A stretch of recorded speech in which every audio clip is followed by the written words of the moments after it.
Buenas noches, profesor Ricardo Arenas. Siguiendo sus lineamientos, hoy sustentamos la actividad número 3, el área de control de pérdidas, la infografía y el análisis de puesto. Eh, el grupo está compuesto por mi persona, Wilmer Alejandro Yate Oviedo, y mi compañero Germán Darío Balaguer. En la infografía encontramos la guía, programa de investigación de incidentes y accidentes de trabajo, la cual tiene la metodología que permite estandarizar las acciones a seguir para dar cumplimiento con lo dispuesto en el programa.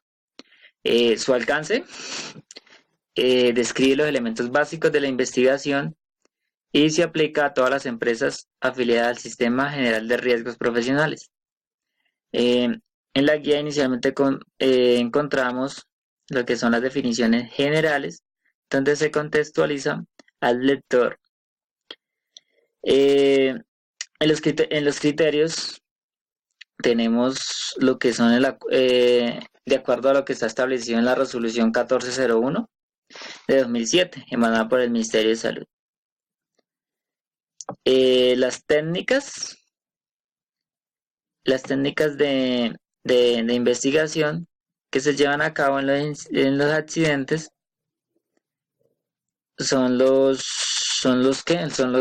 teniendo en cuenta pues los tipos de lesiones, los daños materiales, o si hubo pues una muerte, etcétera.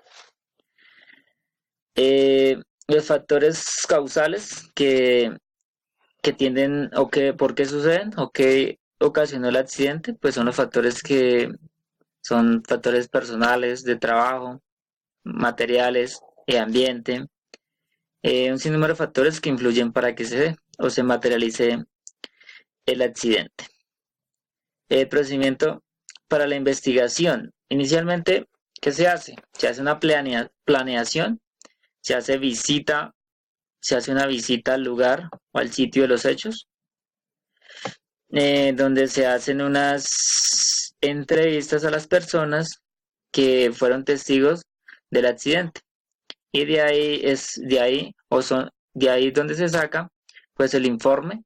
Y ese informe lo hace ¿quién? Un equipo investigador, el cual está compuesto por un jefe inmediato supervisor, el representante del comité paritario y el encargado del sistema de gestión de seguridad y salud en el trabajo.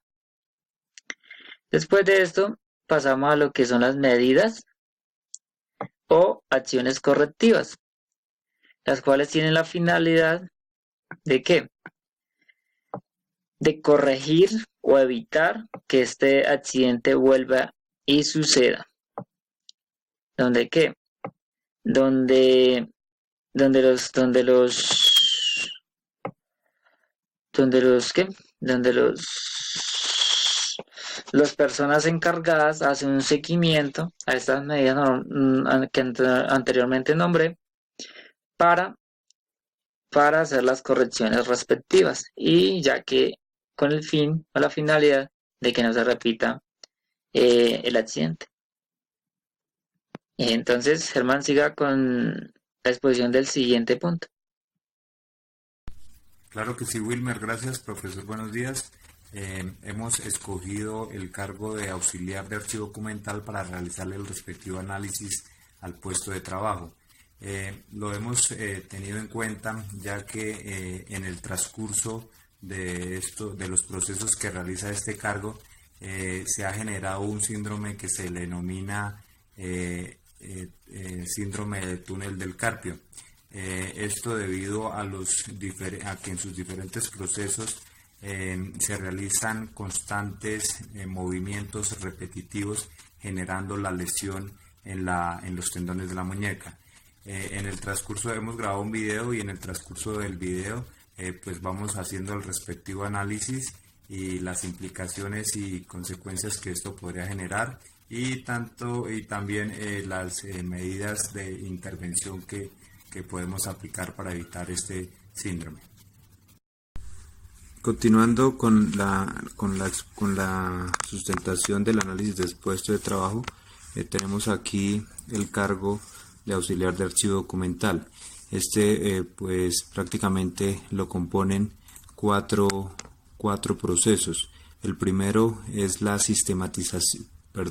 la organización y clasificación de los documentos que se generan en la empresa. El segundo es la sistematización que se le realiza a estos documentos.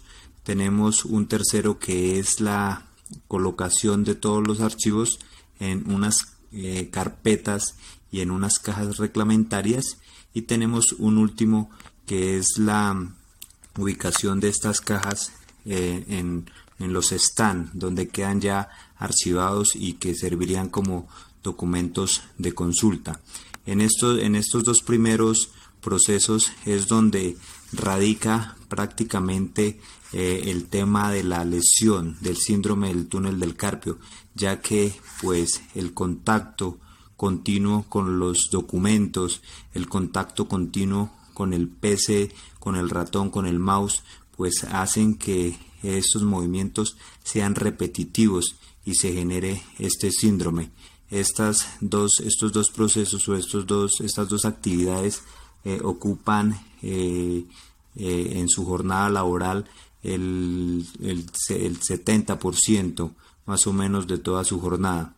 Entonces, pues tenemos que este primer proceso, que va acompañado ya sea de la organización, de la clasificación, de un numerado en las hojas, pues representa una serie de movimientos que realiza la persona, y pues ahí es donde prácticamente tendría que verse un primer trabajo.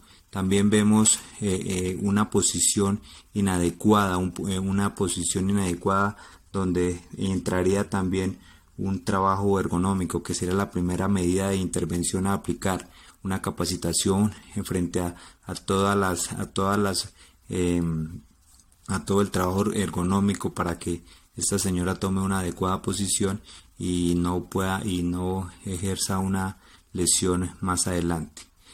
Seguimos también, estas son las cajas, el tercer proceso, las cajas que son utilizadas y que son reglamentarias para todo el tema del archivo.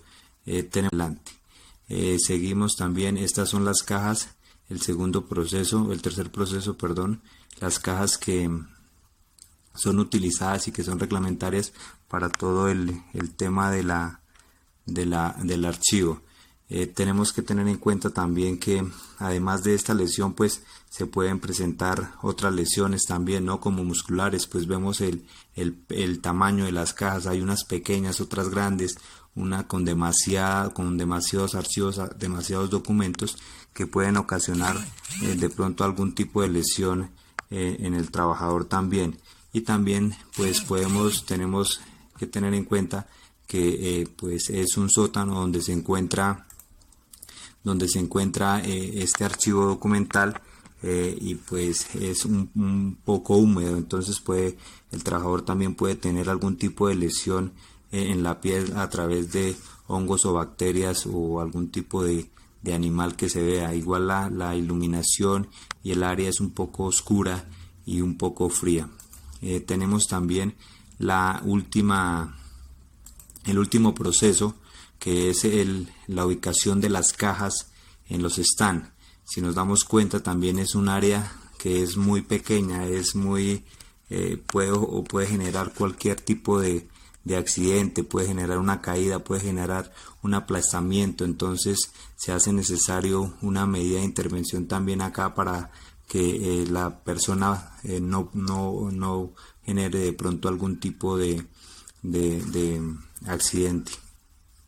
Entonces, pues ese es el video. Dentro de las medidas de intervención a aplicar, tendríamos inicialmente una campaña de capacitación continua, para que se den o se dicten lo que corresponde a las medidas activas, para evitar que este tipo de lesiones sean frecuentes, no solo en esta trabajadora, sino en la mayoría de los trabajadores que realizan este tipo de prácticas o tienen algún contacto repetitivo con los computadores.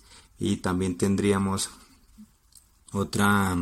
otra medida de intervención a través del uso adecuado de los elementos de protección personal, pues si bien nos brindan o nos protegen de algún tipo de virus o de hongo que podamos contener al tener contacto con todas estas materiales que se pueden evidenciar en el video.